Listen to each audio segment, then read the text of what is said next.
Okay, I braced myself last Sunday. 15 minutes in and out of out and back in. And then that's a whole amount of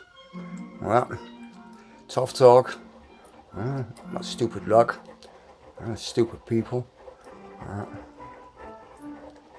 And then I forgot this. And I checked the pump. I wanted to check the pump.